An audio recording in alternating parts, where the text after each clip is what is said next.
Bonjour tout le monde et bienvenue dans votre laboratoire Excel numéro 2. Donc, dans ce laboratoire, on va apprendre comment faire un histogramme qui sera gradué par milieu de classe. Donc, pour commencer, ce que j'ai fait, c'est que je suis allé chercher le même fichier que j'ai utilisé pour le dernier laboratoire Excel. Donc, vous le voyez à l'écran. Mes feuilles de travail sont déjà nommées. J'ai mon tableau croisé dynamique sur la feuille de travail. Variable sexe, j'ai mon diagramme à secteur. Donc, je reprends vraiment le même fichier parce qu'on va travailler à partir de celui-ci. Comme pour le dernier laboratoire, je vous conseille de faire apparaître à votre droite votre fichier PDF qui contient les instructions. Donc, pour ce faire, vous pouvez à la maison utiliser la touche Windows. Donc, je vais vous la montrer à l'écran. La touche Windows sur votre clavier, si vous utilisez un PC, se trouve ici. Donc, en cliquant dessus et en utilisant les flèches, vous pouvez faire basculer vos feuilles, vos fichiers, vos logiciels, etc. Donc, je retourne dans mon travail. Et là, si je faisais basculer vers la gauche, et là à droite, ben, il apparaîtrait mon fichier qui va contenir toutes les étapes qu'on veut faire. Donc, on va faire la première étape qui se trouve ici, qui va être de faire apparaître une nouvelle feuille de travail, puisqu'on va, on va continuer des nouveaux types de graphiques. Donc, je clique ici, nouvelle feuille, que je vais intituler. Elle a bougé ici, je vais la remettre à la fin. Et on va l'appeler nombre d'erreurs d'orthographe.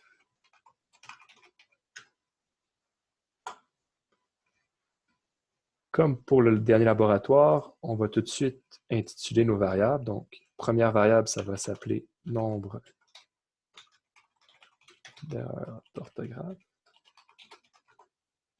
Ma deuxième variable va s'appeler nombre d'étudiants. Je vais fermer mon petit clavier qui fait du bruit avec un S. Et ma troisième, pourcentage d'étudiants.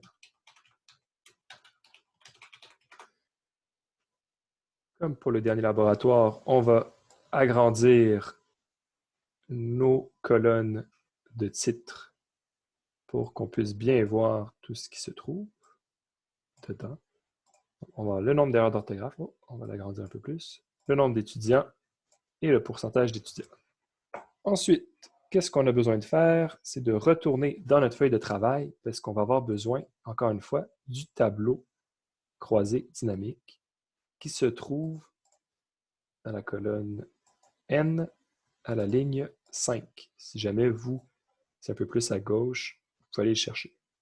Donc, pour ce laboratoire-ci, on ne travaillera pas avec la variable sexe. On l'a déjà utilisé lors du dernier laboratoire. On va plutôt travailler avec la variable R.O, donc qui se nomme nombre d'erreurs d'orthographe dans le test de classement. Donc, si on regarde rapidement notre base de données, donc R.O, on voit qu'il y a différents chiffres. 4, 12, 12, 6, 16, 16, 1, 33. Donc, les étudiants, pour le test de classement, on fait tous un nombre d'erreurs particulier. Donc, on va faire un tableau, un histogramme en fait, un tableau de fréquence suivi par un graphique, un histogramme, pour classer nos étudiants. Ensuite, qu'est-ce qu'on doit faire? On retourne vers la cellule N5 pour trouver notre tableau croisé dynamique. Donc là, vous avez plusieurs options. Soit vous pouvez le vider, comme on dit, donc le rendre vierge. Pour ce faire, vous pourriez cliquer, comme vous voyez, nombre de sexes, puis l'envoyer en haut, ça va le faire disparaître, un petit X. Donc, ça va prendre un certain nombre de clics. Encore plus rapidement, vous pourriez cliquer juste sur le petit sexe, ça va le rendre vierge. Je ne veux pas le faire parce que ça va faire disparaître mon tableau. Et pour le travail de session que vous avez à faire, je vais vous demander de conserver tous vos tableaux croisés dynamiques pour être sûr que vous les avez bien faits. Donc, à la place, qu'est-ce qu'on va faire? On va retourner chercher notre base de données. On va toute la sélectionner comme on a déjà fait, jusqu'en bas. On va aller dans l'onglet Insertion, Tableau croisé dynamique. Et là, on sait qu'à la cellule N5, il y a déjà un tableau qui a à peu près 3 lignes. Donc, juste pour se laisser un peu plus de place, de latitude, on va le mettre à la cellule N10 pour vraiment être certain de ne pas empiéter sur l'autre. Donc, on va cliquer sur OK. Et là, on va à N10. Qu'est-ce qu'on a? Un petit peu plus bas, on a un nouveau tableau croisé dynamique qui est vierge. Donc, c'est quoi nos variables qui nous intéressent? On s'en souvient, on a fait apparaître une feuille de travail qui s'appelle nombre d'erreurs d'orthographe. Donc, on va aller chercher les erreurs d'orthographe en cliquant dessus. Donc, on va faire descendre une fois dans ligne, une deuxième fois dans valeur, et ça va être tout pour l'instant. Donc, nos lignes, on a le nombre d'erreurs d'étudiants, nombre d'erreurs d'orthographe par étudiant. Là, pour l'instant, on a la somme de leurs erreurs. Donc, ce n'est pas exactement ça qu'on a besoin. Nous, on veut dénombrer. Donc, tout comme pour le laboratoire 1, on va avoir une colonne avec le nombre d'erreurs en absolu, une colonne avec le nombre d'erreurs en pourcentage relatif. En fait, en valeur relative, donc en pourcentage. Je vais aller rapidement puisqu'on l'a déjà fait. On retourne dans notre tableau croisé dynamique. Premièrement, on va faire que les nombres. Donc là, ça va me dire combien d'étudiants, par exemple, ont fait 10 erreurs. Ils sont 3 étudiants. Ensuite, 3, on va le transformer en pourcentage, parce que 30, ce n'est pas la bonne valeur. On retourne dans le tableau croisé. Là, on va mettre nombre, format du nombre, pourcentage, et on va réduire à 1. Ensuite, on fait afficher les valeurs. On va faire pourcentage du total général. Et on va cliquer sur OK. Donc là, on voit que nos 3 étudiants qui ont fait exactement 10 erreurs, mais ça représente 2,7% du nombre total d'étudiants. Donc là, on est quand même assez bien parti. Donc là, si on faisait un histogramme par valeur, mais vous voyez qu'on aurait beaucoup de valeurs. Là. Je ne sais pas combien exactement, à peu près une trentaine. Donc ça, ce n'est pas optimal. Ce qu'on va faire, c'est plutôt les classer par amplitude dans des classes d'amplitude égale. Donc pour ce faire, je vous ai déjà fait un petit tableau dans votre aide-mémoire. Donc on va aller le chercher pour déterminer de quelle amplitude on veut faire nos classes. Donc j'ai sorti tout de suite, on va regarder. Donc ça, dans votre aide-mémoire, c'est à la page tutoriel, à la page 8. Mais pour encore que ce soit plus facile à voir, j'ai sorti un fichier Word. Donc, on va trouver notre tableau croisé dynamique. Là, il est un petit peu aplati. Là. Et là, on va se demander combien on a d'étudiants dans notre échantillon. Combien il y en a? N est égal à, si on regarde ici, on le sait déjà, c'est 110. Le cas, on l'a déjà vu en classe. Ça, on a un petit tableau qui se trouve dans le manuel à la page 97, je crois. En tout cas, entre 96 et 98. Et là, dépendamment du nombre d'étudiants, du nombre de données, on va faire un nombre approximatif de classes. Donc là, on regarde de 80 à 159. Ça nous fait un cas initial de 8. Ensuite, on va mesurer l'étendue. Donc l'étendue, c'est la différence entre la valeur maximale et la valeur minimale. Donc si on retourne dans notre tableau, combien d'erreurs a fait l'étudiant qui en a fait le plus? On descend, on voit que c'est 46. Donc l'étendue, ça va être 46 moins celui qui a fait moins d'erreurs. Bah, il y en a un qui est excellent en français, il a fait 0 erreur. Donc 46 moins 0 est égal à 46. Là, on va avoir une amplitude qui est l'étendue divisé par le K Et ça, je vous avoue que je ne le connais pas. Je vais sortir une calculatrice. 46 divisé par 8, ça nous donne 5,75.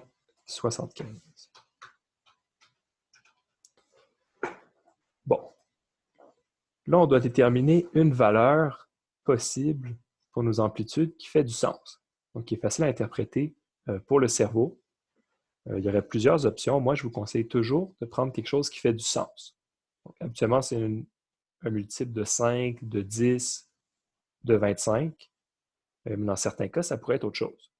Par exemple, si on s'intéresse au temps, des multiples de 15 aussi, ça peut être intéressant. Donc, des quarts d'heure. Mais habituellement, 5, 10, 25, 100, c'est assez bon. Donc là, on va regarder 5,75. Je dirais que les deux options les plus optimales, ce serait 5 ou 10. Puis là, on est quand même tellement proche de 5 que je garderais, moi, le 5. Donc, on va enlever le 10. Et là, à quelle valeur on va débuter notre première classe? Encore une fois, il faut prendre quelque chose qui fait du sens. Dans ce cas-ci, c'est assez simple. La personne qui a fait le moins d'erreurs, c'est 0. Donc, on va faire des classes d'amplitude 5 qui vont partir de 0. Donc, 0 à 5, 5 à 10, etc. Donc, pour le faire, quand on va cliquer, je retourne dans mon tableau croisé dynamique. Si je clique n'importe où dans la colonne qui contient mon nombre d'erreurs, je fais un clic droit et là, je vais aller sur « Grouper ». On va les grouper par classe d'amplitude égale. Donc, je veux que mon tableau commence à 0, qui termine à la fin. Et là, on voit que Excel, lui, nous conseille par 10, mais nous, on a trouvé une autre valeur. On a préféré 5, donc on va indiquer 5. Et on va cliquer sur OK. Et là, il nous a classé par amplitude de 5 les valeurs que l'on souhaitait. Donc, 0 à 4 inclut le 22.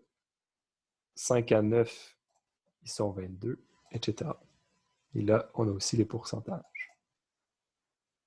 Puisqu'on a presque terminé, mais là, si je regarde vite, 0 à 5, 5 à 10, 10, 15, 15, 20, 20, 25, 25, 30, 30, 35, 35, 40.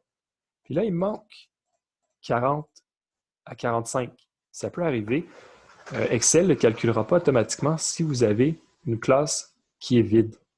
Mais puisqu'on veut faire un histogramme, ça va nous la prendre. Donc, on va la faire apparaître en cliquant sur clic droit, on descend dans Paramètres de champ. Et là, on va aller dans l'onglet Disposition et Impression. Et là, on peut afficher les éléments sans données, donc les classes vides. Et on va faire OK. Bon, le désavantage, quand on a fait ça, c'est que ça nous a fait apparaître le 40 à 45, donc l'avantage, mais aussi moins que 0, puis plus de 50. Mais ça, je vous dis tout de suite, on n'en aura pas de besoin. Tout ce qu'on voulait, c'est cette classe-ci qui va nous être utile. Donc, je vais sélectionner les données qui m'intéressent. Bon, à la limite, je pourrais prendre le 50 aussi, je vais l'enlever après. Je vais faire CTRL-C pour le copier et on va aller le coller dans notre tableau nombre d'erreurs d'orthographe. CTRL-V. Là, je vais enlever le plus de 50 parce qu'on n'en a pas de besoin. Je vais supprimer la ligne en question. Total général, on pourrait le garder, on va juste garder total dans ce cas-ci. Et là, tout est beau. Donc, il y a 110 étudiants. S'ils sont tous présents, ça représente 100% des gens. Là, j'ai une classe vide. On va mettre un 0 tout de suite. Donc là, j'ai mes 3 colonnes. Comme pour le premier laboratoire, je vais trouver un titre, mais avant, je dois fusionner les 3 cellules. Donc, répartition de quoi? Des étudiants selon la variable. Quelle est la variable? Le nombre d'erreur d'orthographe au test de classement. J'ai un beau titre, centré, j'ai mes titres de mes colonnes, j'ai mes valeurs absolues, mes valeurs relatives. Bon, c'est sûr que là, si on regarde la notation, ce n'est pas ce qu'on a appris en classe. Donc, il va falloir qu'on le change un petit peu pour ce faire. Bon, vite, vite, on va juste faire apparaître. Faire des petits changements cosmétiques là, pour que ce soit tout bien beau.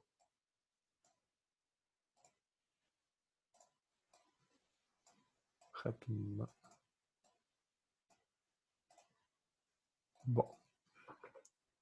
Donc là, pour arranger ça pour quelque chose qui ressemble plus à ce qu'on a appris en classe, on va faire une classe de 0 à 5. 0.5 exclu. Donc pour l'exclure, on va aller en haut dans Insertion, Symbole. On va aller sortir le symbole des braquettes. Donc, vous pouvez aller chercher. Moi, ça tombe bien, il est déjà là. Donc ce symbole-ci, en double-cliquant dessus, vous allez pouvoir le faire apparaître. Donc, moi, je vous conseille de sélectionner tout de suite, faire CTRL-C, CTRL-V. Puis là, c'est un petit peu plate parce qu'il va falloir y aller manuellement, mais on va changer toutes nos braquettes pour qu'elles soient conformes. Donc, ainsi de suite. Donc là, ça va être de 10. 15. On va faire apparaître les braquettes. Bon, c'est un petit peu long, mais vous comprenez le principe.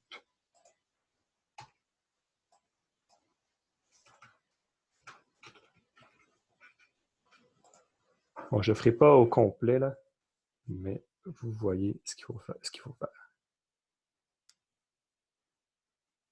Ensuite,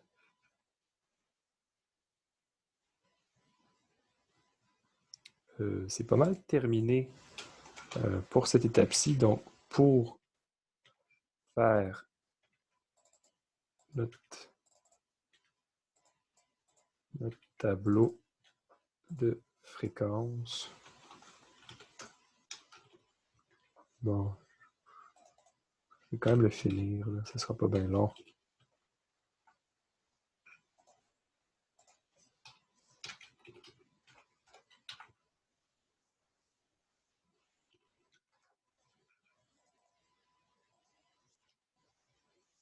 OK, bon. Après ça, ah non, j'ai oublié de bien le faire.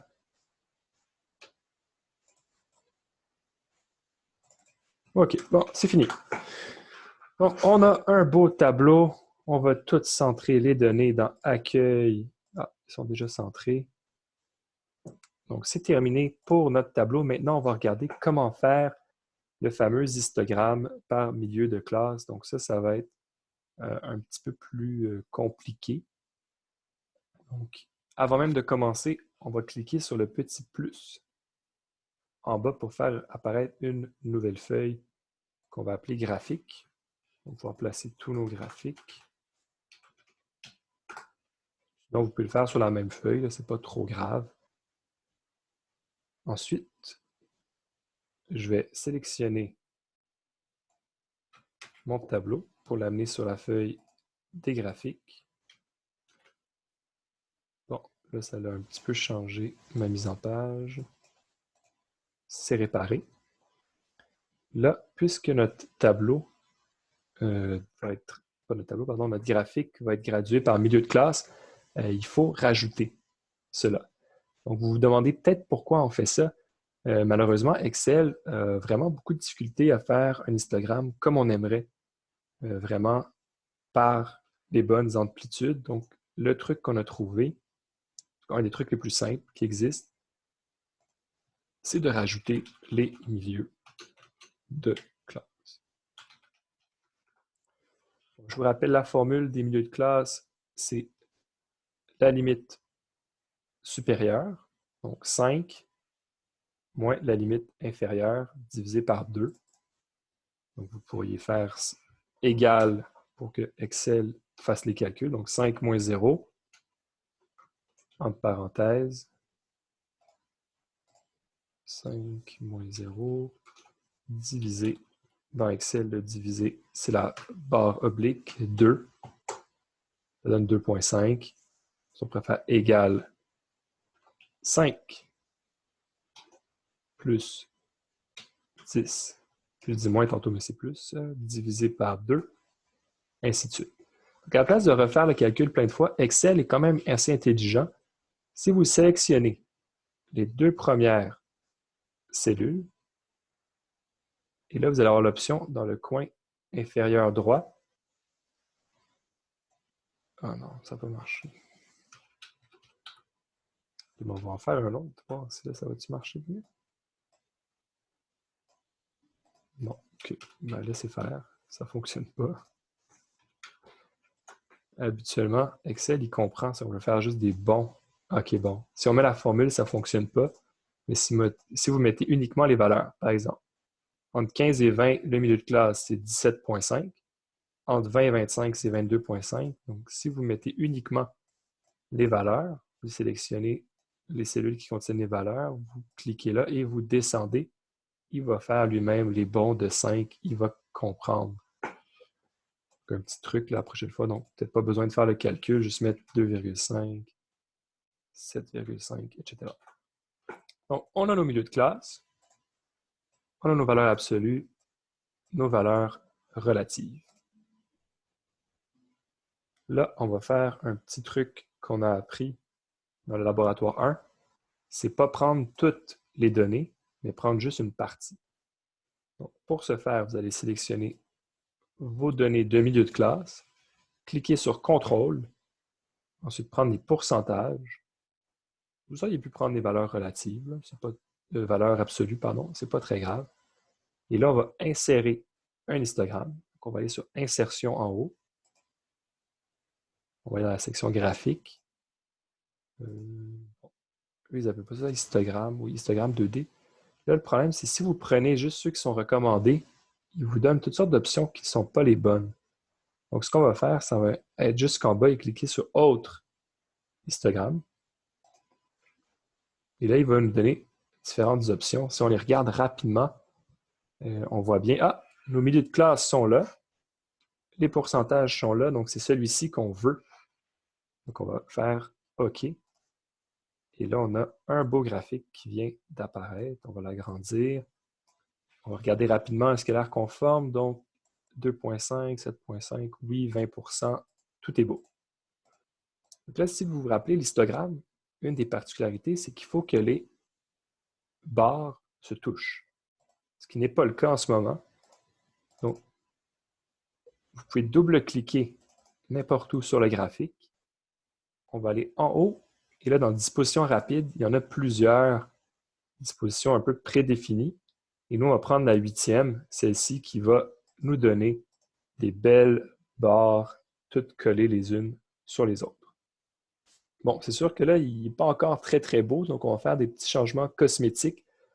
C'est quand même assez bien expliqué dans l'aide-mémoire papier donc, ou PDF, mais je vais y aller rapidement. Donc, vous pouvez suivre ma souris. Première chose que j'aimerais faire, ça serait de changer pour qu'on voit bien les différences entre mes colonnes. Donc, je clique sur une des barres. Ça va toutes les sélectionner. Je vais aller en haut dans Mise en forme ou Format, je pense. Et là, je veux que mon contour soit noir. Donc là, premièrement, je peux le mettre noir. Et deuxièmement, je peux augmenter l'épaisseur pour qu'on le voit un petit peu mieux. Je pense que c'est à 2,15. Là, on voit bien mes délimitations entre mes barres. C'est un premier changement. Vous pourriez changer la couleur de remplissage pour quelque chose d'autre. C'est important quand même de garder la même couleur. Il ne faudrait pas que toutes les barres soient de couleurs différentes. Ce n'est pas un arc-en-ciel. Ensuite, les autres changements qu'on peut faire, ça va être au niveau des valeurs. Donc, on voit 20,0. Bon, c'est des bons de 5. On va l'améliorer rapidement. Donc, on va double-cliquer sur l'axe des X. si vous n'aviez rien encore cliqué, ça va faire apparaître une fenêtre à votre droite. Donc ici, on va aller ici dans...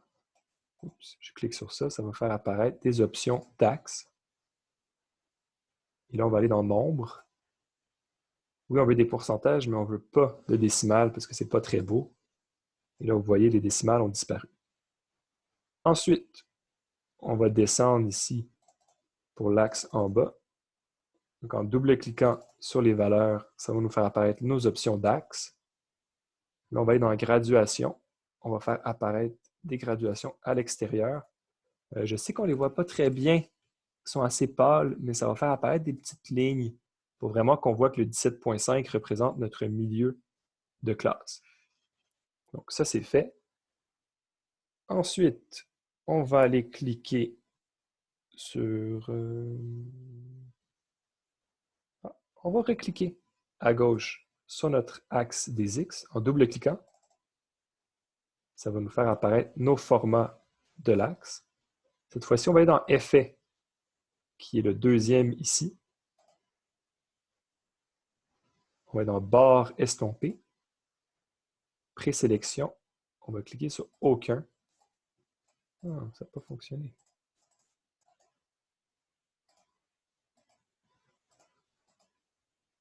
OK, je pensais que c'était là. Je me suis peut-être trompé. En tout cas, pour l'instant, on peut le garder tel qu'est.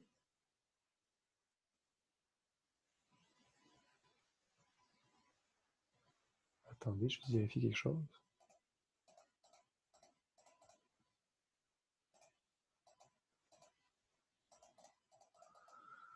Je pense que j'ai oublié une étape. Est-ce qu'il faut faire apparaître les graduations en premier?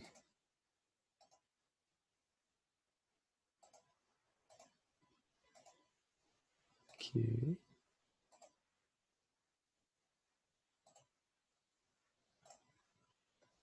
À moins que je me trompe, c'est dans Éclat.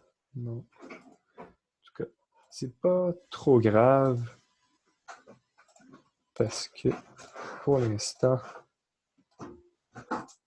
Ah, je m'étais trompé. En fait, c'est bien en bas estompé, mais c'est un petit peu plus bas. Là, j'ai mis trop de graduations, donc je vais revenir et je vais enlever les graduations secondaires. Puis on va avoir une petite ligne 5, 10, 15, 20 et ça va faire apparaître notre axe des X en même temps qui était manquant. Donc, notre graphique a l'air presque tout beau. Il nous manque seulement les titres des axes. Donc, on va trouver un titre répartition en pourcentage des étudiants selon le nombre d'erreurs d'orthographe au test de classement. Ensuite, on va trouver des noms pour nos deux axes. Donc, ici, ça va être pourcentage d'étudiants. Et en bas, qu'est-ce qu'on a? Qu'est-ce qu'on compte? On compte le nombre d'erreurs d'orthographe. Donc, qu'est-ce qu'on a? On a nos deux axes bien identifiés. On a des titres bien identifiés. Un titre au complet. On revient. Donc, c'est terminé pour l'histogramme. Donc, si vous avez réussi à vous rendre jusqu'ici, tout est beau. Il faut seulement se rappeler que pour le travail synthèse, vous allez devoir faire les mêmes étapes, mais cette fois-ci, pour une autre base de données. Donc, vous devez bien comprendre chacune des étapes pour vous y rendre. Donc, je sais qu'une étape qui est un petit peu pas claire, là. Donc, n'hésitez pas à me poser des questions si jamais ça, vous n'avez pas très bien compris comment faire apparaître l'axe des ordonnées, l'axe des Y. Mais sinon, c'est tout. Donc, je vous souhaite une bonne journée et on se revoit pour le laboratoire numéro 3.